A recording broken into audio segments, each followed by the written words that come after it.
Alston with Mental Fitness Matters. This show is designed to provide people with tips, strategies, and solutions to improve your mental fitness. This is Mental Fitness Matters.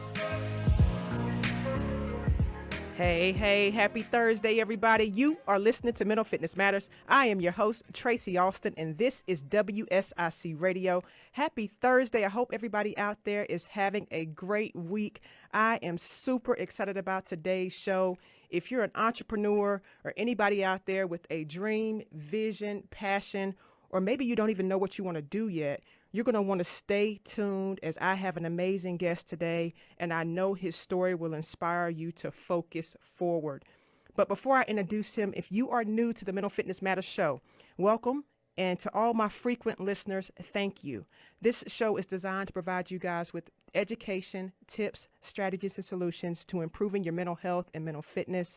And as an entrepreneur and licensed professional, my passion is around mental health and mental wellness and helping people perform at their best. And I really do believe that that starts with our mindset and our mind first.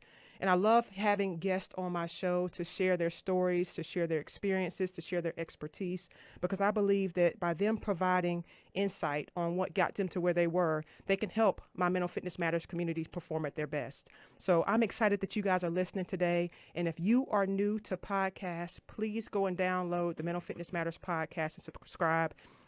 You can hear all of my previous shows there. I also upload shows on my YouTube channel, Tracy Alston, so feel free to subscribe to the show so that you never miss an episode.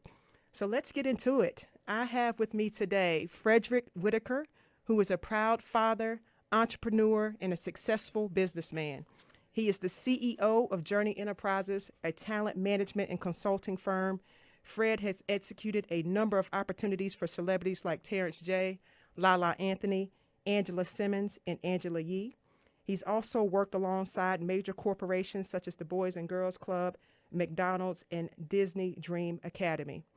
Not only has Fred elevated and advanced his clients' careers, but he has made strides in his own career by producing the HBCU 101 TV series, a book series, and he's the co-founder of the HBCU Experience. He's also the owner of the Atomic Wing franchise restaurant. And to top it all off, Fred has a book that will become available for pre-order September 15th called Come on a Journey with Me. And I'll let him tell us a little bit more about that as we get into the show. Fred, welcome to the show, buddy. So nice to have you. Thank you for joining us.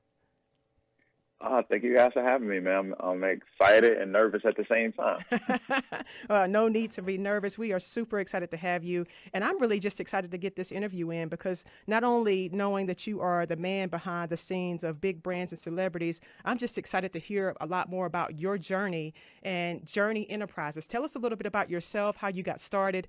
We want to know who Fred Whit is. Fred Whit is a young, hungry, entrepreneurial, spiritual person that just always, set goals and stuff and focus on those goals.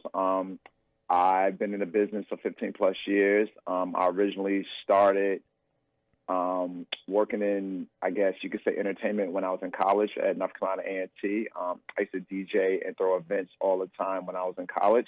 My best friend, my line brother, Terrance J, he used to host the parties. I used to DJ the parties, and we had like a little crew of us where it was me, Terrance, Travis, and Quiet. We called ourselves Team Dollar. So we just used to do all of the events on campus, and that's how I kind of got my foot a little bit wet in the entertainment business, so to say, when it came to doing events and managing people and working with people. So, that's how I got my start, and that's when I started falling in love with the entrepreneurial, lifestyle where I was like, hey, either I can work as many hours as I want to work for myself and do the goals that I want to do and chase after the dreams that I want to chase after, or I can go, no disrespect to people that do a 9 to 5, or I can go do a 9 to 5 and help somebody else build their dreams. So I decided that I just wanted to build my own dreams. That's awesome. That's awesome. And you have done a great job at that, just kind of taking a look at some of your history. You're not only taking care of the needs and the brands of your clients and organizations, but you're also taking care of your brand as well, right? So you're doing some things for celebrities, you're doing things for organizations, but you also have Fred Whit, the brand. Hmm. How has that been for you, kind of with the work-life balance of working on other brands, but also working for yourself? Well, I work with a lot of amazing people, and I'll never take the credit. It's one of those things where I have people in my corner that's very supportive, and people that support me and I support them, and it's always a team effort. So it's not like one person's outshining the other person. It's like we're all working towards that same goal and trying to accomplish whatever that goal is. Me establishing the Fred Whit brand, so to say, is just one of those things where I've always been who I am and been myself for the longest. It's just showing it to the rest of the world. And I think that, with social media, it kind of put it out there a little bit more. But I've always been the person that I am. It's just that it's starting to get more attention, and I'm becoming a lot more comfortable putting it out there because, for the longest, I would just always want to be the guy that's behind the scenes and, make it all about my clients and not make it about me. But then as, I started talking more and people started approaching me like, well, hey, I don't want to be talent. I want to be the guy that's behind the scenes because they saw how I was maneuvering in rooms and how I had relationships and how I can go places without talent and still get the same type of treatment and have the same type of relationships. So I just started thinking, well, you know what? There can only be a few people that can be as dope or as amazing as a Terrance J in the world, because that's just a special gift that he has that, doing what he does for a living. Yeah. But there can be a plethora of Fred Witts out there, somebody who just likes to work hard, get their hands dirty, and help people accomplish their dreams and their goals. I love that. And let's stay right there for a second. So what would you say to an up-and-coming entrepreneur, somebody who has a dream and a vision, maybe whether it's in the entertainment industry or just owning their own business? What would you say, some advice you would give this person listening to you right now from your grind and your walk? What would you say to them? What advice would you pass down? I would honestly say, I would say, and it sounds cliche, but I would say enjoy the process. Everything that I've learned over the last 15 years helped me get to where I am today. It's funny that I put in over 10,000 hours of putting in work in, but people are just now recognizing me. Yeah. But people who know me and know my story and my journey is like, no, Fred has been doing that. So the advice that I would give to the people now is one of those things where when you have your goals in front of you and you know the things that you want to accomplish, go after them. There will always be a closed door, but then there's always an open window. There will always be a fork in the road. You know what I mean? You go through that fork. You don't take no as an answer. You find another way to get the things done that you want to get done. And of course, you know who your core people are, and you build in them. You confide in them. You vent to them because there's going to be ups and downs. But there's going to be more low times than there's going to be high times. So when you do get that one high time, when you do get that one deal or hit that one goal, it's going to make all of the low times feel irrelevant. You know what I'm saying? Yeah. It's just a feeling of, okay, I accomplished a goal. And then once you accomplish one goal, I say to people all the time, man, it's just like, when you're working out, it's all mental. Only thing that's stopping you is you. If you get it determined in your mind that you can do it, you'll be amazed at how powerful the mind is when you push yourself.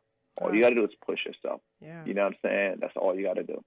I love that, and I'm gonna jump back to what you said about enjoying the process. I think that's huge. I think when we look at whatever the talent is or whatever the field or the industry is, people are expecting this overnight success, and that's just not true. Like you said, you put in the work, you put in the hours, and people are just now taking notice, but you've been doing this, right? Fred has been working, Fred has been grinding, so enjoying the process. And so as I hear you enjoying that process, I also heard you make the correlation about it being mental. And one of the ways that I connected with you was literally following you on social media, my friend. And you have done a lot of work, whether it's running or cycling. I've just been really impressed, not only by your physical fitness, but by the level of mental fitness that you have. And I would love for you to talk about that. I just saw you did a 65-mile ride. You did a 65-mile ride. Talk about that. Like what was going through your mind on mile 5 and what was going through your mind on mile 65? Well, it's funny. The way social media work is you kind of see what's going on right then and there. But what people don't realize is the furthest I've done is 161 miles. Wow. I got into cycling. It was one of those things where when the pandemic started, you had to do a lot of adjusting and trying to figure out how you're going to adjust with the times. And there was always things that I wanted to do, but I just never had the time because I was always traveling or I was always working on somebody's project or focusing on, where's the next opportunity going to come or where's the next check going to come from. And I used to always say to my best friend, Schaefer, I want to get into cycling. And, when the pandemic started, it was one of those things I just started looking into it more and started asking questions because I had a lot more downtime, so to say, because basically everything was shut down and the world was trying to figure out, especially in my business where I work with a lot of celebrities that do appearances, host events, speaking engagement, parties, things of that nature. And when all that stuff shut down, I just started focusing on looking into things I want to do. And I just looked into cycling. And it was funny. I just randomly found a bike shop near my house. It was funny. I walked in there. They only had a few bikes left. And I said, oh, what about this right here? And they was like, oh, we might have one left in stock. Have you ever been fitted before? Mind you, I'm new to the cycling world, so I have no idea. I was like, fitted? Like, I can't just get on any bike and ride. It was like, no, you got to get fitted. You got to do this and do that. They checked the warehouse. It was like, oh, we do have a bike in stock, and it's your size. So I was like, okay, can you get us into the store? And, I'll come back and get it. They was like, it don't work like that. I was like, well, how does it work? It was like, you got to pay for the bike right now, and then when it comes in, let us know if you like it or not. And so I'm new to the cycling world, so I'm not thinking nothing of it. I was like, all right, cool. Like, what, I got to give you a deposit or something? It was like, now you got to pay the whole thing, $1,500. I was like, whoa, for a bike? so it kind of caught me off guard. Like, wait, $1,500 for a bike. So then as I started doing more research, I was like, oh, that's pretty cheap. The bikes go up to $10,000. So long story short, I ended up getting a bike. I called my best friend and said I got it, and I just started riding. I just started riding around, the 757 area, and I just started pushing myself like, all right, you did 15 miles. That's nothing. Let's go for 25 miles. Let's go for 30 miles. Let's go for 15 miles in an hour. Let's go for 20 miles in less than an hour. So I just started pushing myself, and then one day I woke up, I just started looking into trails, and there's this trail called the Capitol Trail from Jamestown, Virginia to Richmond, VA, 54 miles one way. So I was like, if I go that way, that's 54 miles. And if I come back, that's 108 miles. So then I said, well, how far is Newport News, Hampton from Jamestown? Oh, that's, 30 miles. So then I did the math in my head. I was like, okay, that's 160 miles. I was like, maybe I'll leave my house, I get to 50, whatever 50 is, and then just turn around. But once I hit that 50-mile marker, I just kept going. Wow. And it was one of those things where, once again, my team and my friends and my family and my frat brothers are so supportive that they was tracking me live, and they was just sending me messages like, yo, just keep going, or you're not going to keep going. And I'm the type of person that when somebody tells me I can't do something, it's like, oh, I got to prove you wrong. I got to get one up on you. And I just kept going. It took me about 13 hours, 12 to 13 hours, and I did 161 miles in one day, nonstop. Wow. So many parallels as I hear you kind of telling that story in terms of as you're starting out and learning what you want or enjoying what you wanted to do and who you've become now. But as you were kind of going through the process of cycling and just kept going, I think there's a lot of messages and insight that we can all gain from that. Just keep going, enjoy that process. And there's a level of mental fitness that you have to accomplish these goals. And you mentioned mindset. It's about mindset for you and how instrumental that has been in your journey, kind of in where you are, but also in where you're going. Mindset is everything. It's kind of like I said earlier. It's like once you set your mind to it, you can accomplish anything. You just need that push. And before I even got into cycling, I was running a lot. And the only reason why, for me growing up between New York City and Enfield, North Carolina, the only time we would run is like either playing football, basketball, somebody was chasing after us. That's the only time we would run.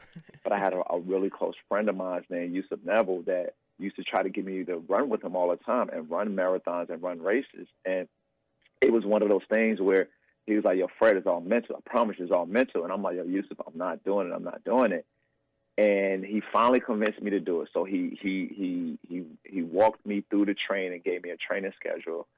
And it was one of those things where I was like, all right, this is cool. I'm going to do my first half marathon, which is 13.1 miles. But what people don't understand is not about the day of the race. It's about being consistent and putting in that time, building up to the race. Wow. And because Yusuf was mentally pushing me, like the race is usually in January, we would start training, and I was new to running. We would start training around the end of September going into October. So September, October, November, December, I'm literally running every day, every other day. And that's the mental part that gets you, is doing something every single day and it's doing the same thing. And you have to learn how to mentally zone out. But I was still relatively new, that I was still complaining about it. And I'll never forget, it was a week before we was about to do the race. And my guy, Yusuf, he ended up killing himself.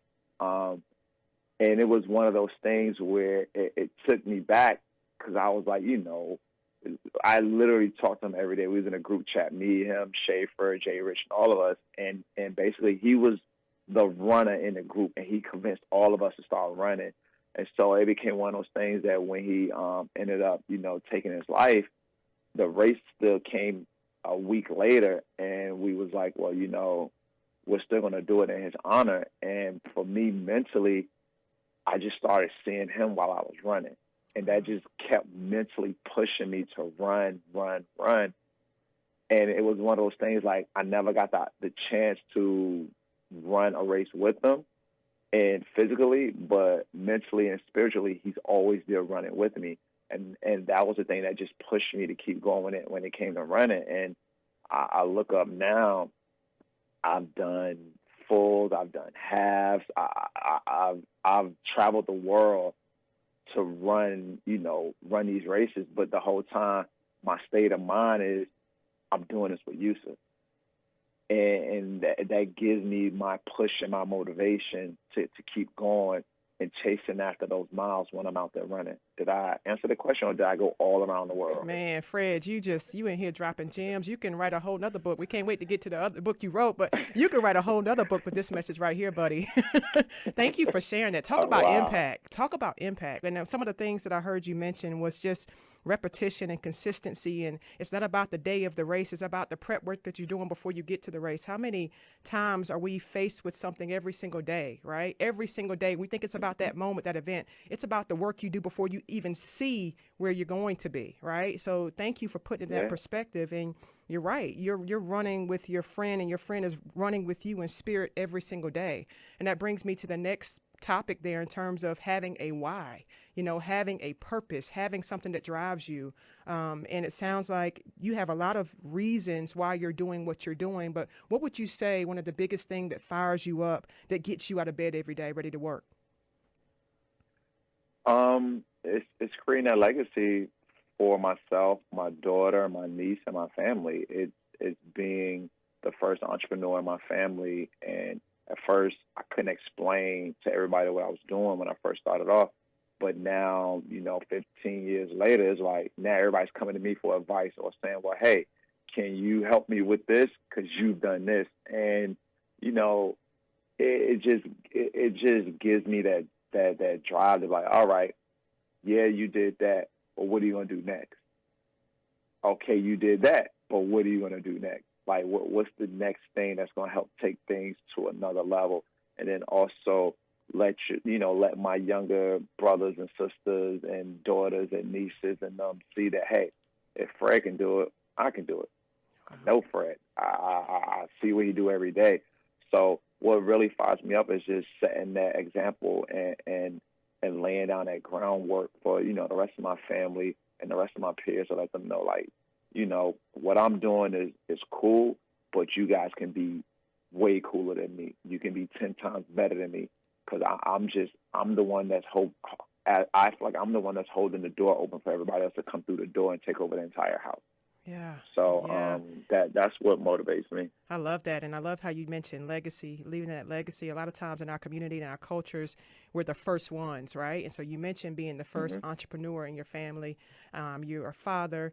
And so you're trying to leave a legacy for your kids, for your family, and they're watching you move without fear. Even if there's some fear there, you're moving anyway. You know, that's such a powerful. It's definitely fear there, but I want to say Will Smith says it all the time, and I've also learned this by pledging Omega Psi Phi.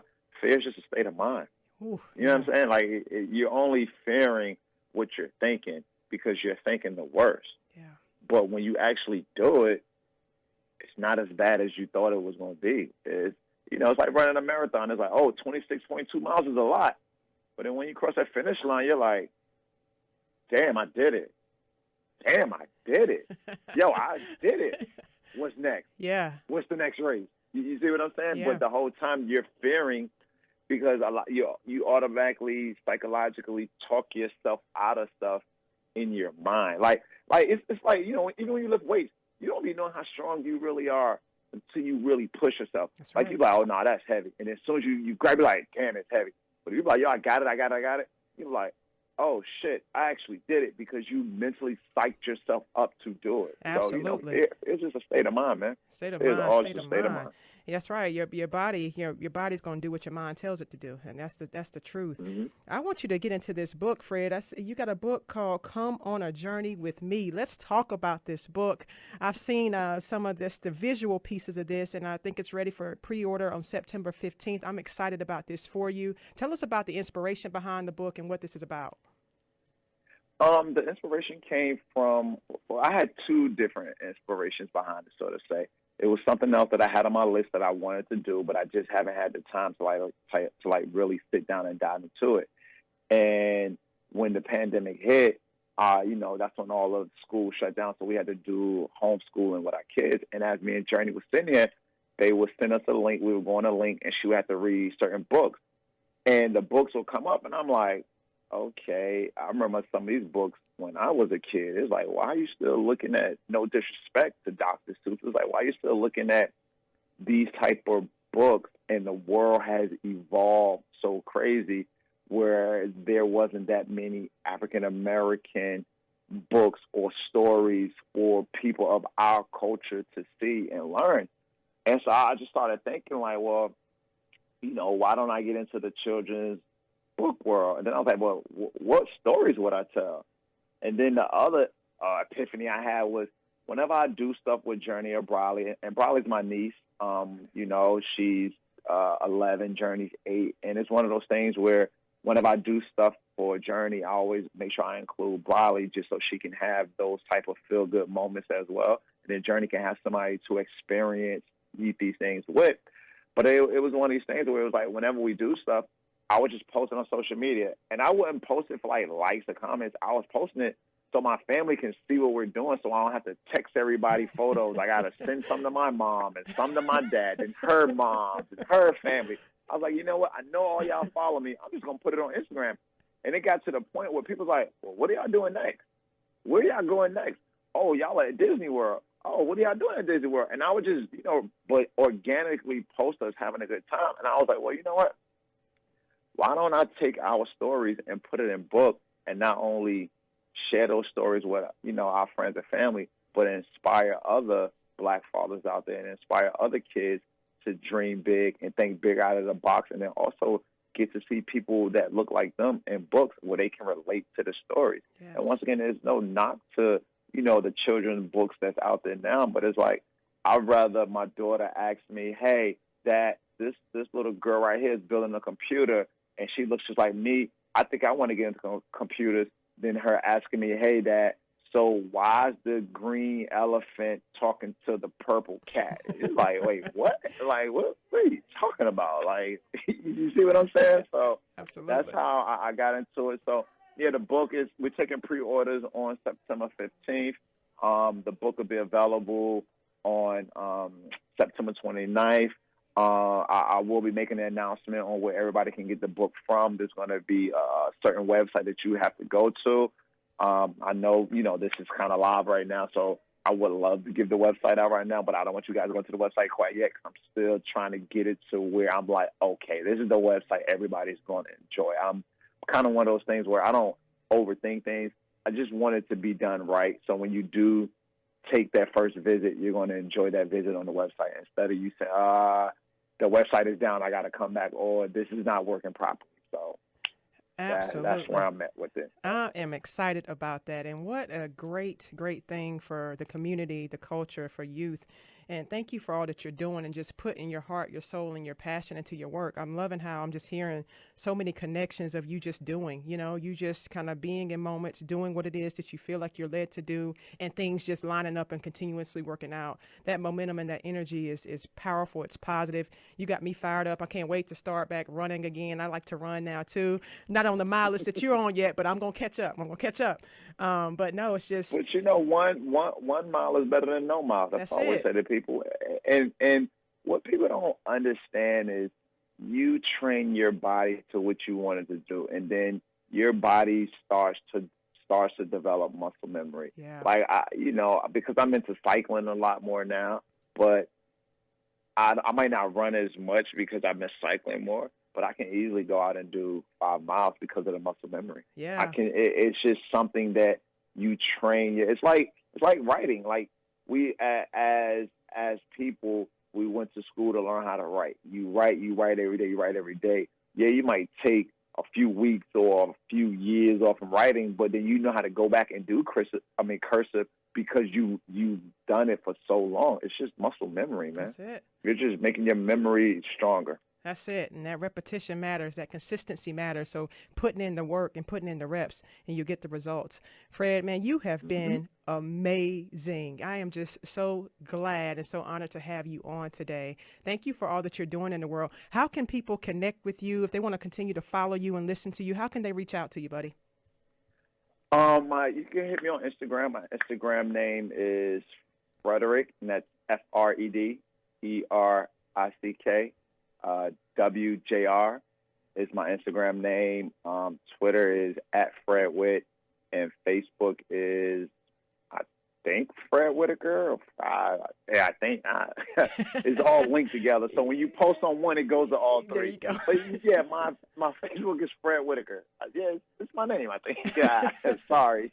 No, that's all good. I should know that. No, it's. I think it is Fred Whitaker for Facebook as well, for you as well, buddy. I can't thank you enough for your time, for your passion, for your energy. I can feel your spirit through the video and through this microphone right here. Thanks for all you're doing. I can't wait to continue to follow your journey. And make sure you guys check out Come on a Journey with Me by Fred Whitaker. He will be putting that out for pre-order on September 15th, ready for release September 29th. You guys don't want to miss that. Continue to follow him and all that he's doing and so much positive impact that he's having in the world. Fred, we thank you for your time.